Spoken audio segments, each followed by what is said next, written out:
Guys, Santi Guardian here. I've got a little tutorial for you on making your own YouTube background.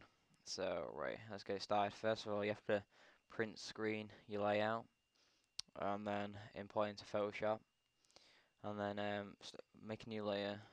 And don't do anything with that right now. Actually, yeah, we'll do it now. Go on Paint Bucket and just make it black, but don't uncheck it first. Right.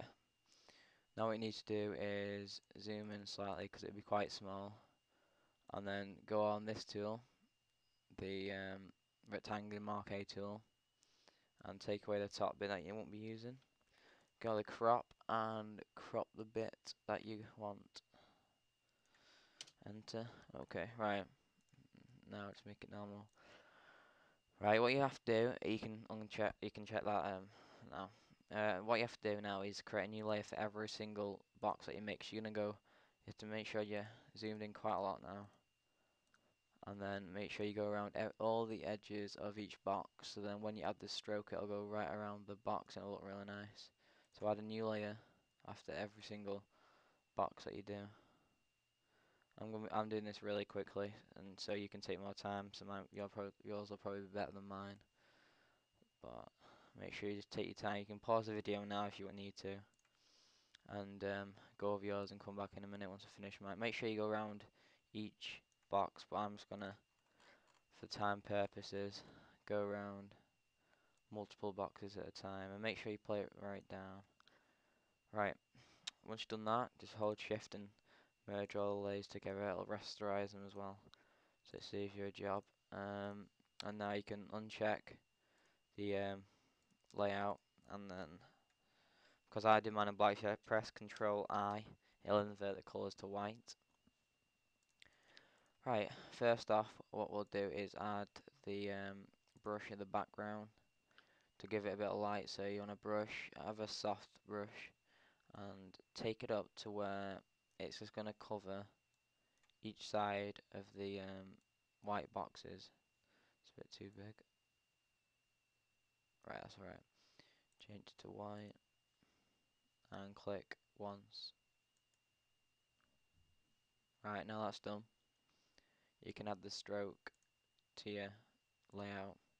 I have a black stroke and set it to about 2.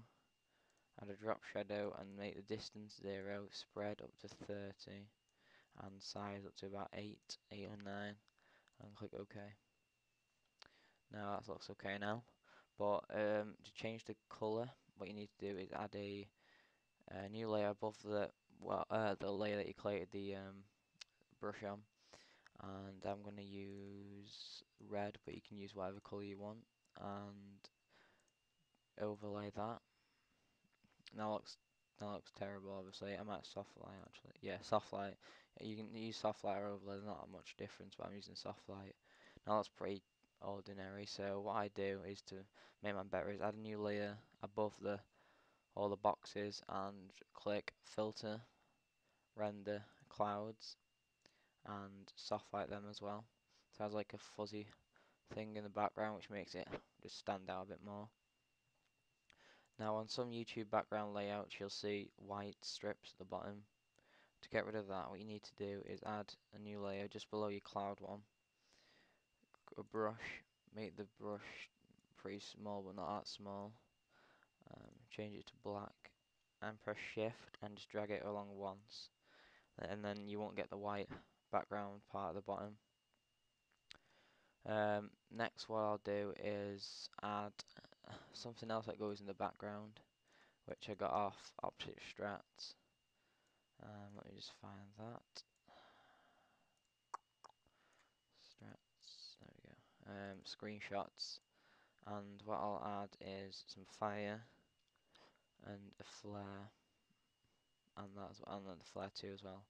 Alright, so if I open these, right, I'll deal with the Alright, I'll deal with the fire first. So what I want to do is just drag it on and take it to above all the rest of the layers and change this to screen. It gets rid of all the black parts and you just see the fire, and I put it on the bottom like that, but you can see where it cuts out. So to get rid of that, you want to go to brush, doesn't matter what size, and just go over it like that, and it just gets rid of all the um, like outlines of it. It looks really nice as well. So yeah, and then I'll do that with the others as well. So I've done that one. For this flare, I'm going to stick this down the right hand side. So what I need to do is press Control T and move it around and screen this like I did last time to get rid of the blackness. And you can see even more on this where the you can see the outline on there. So what you need to do is go brush and just brush around the whole thing like that. And then I'm gonna have some text now. So if I'll create that new layer for another one of them soon, but added some text. Sanity. Okay, that's well too small, but it doesn't matter because if I go and press Control T, I can make it bigger and better. That's horrible writing. There, apply. The writing I use is this Star Wars. It's like the Star Wars one, but it looks really nice. Right, and now Control T, make it slightly smaller. You can turn it as well, so that's what I'm going to do, turn it that bit smaller. Right, okay. And now I'm going to add that second flare after I've added a stroke along here. I use the white stroke and change it to 2, and then 25 2, and add just the preset drop shadow. Right, now get that other flare, get rid of that one, and drag that on, and same again, go screen and Control T, spin it round.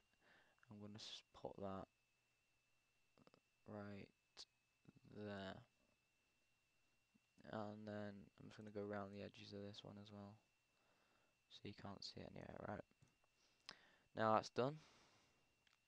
Hope you enjoyed it, guys. Can't rate, subscribe, and send me a message on what you want the next tutorial to be.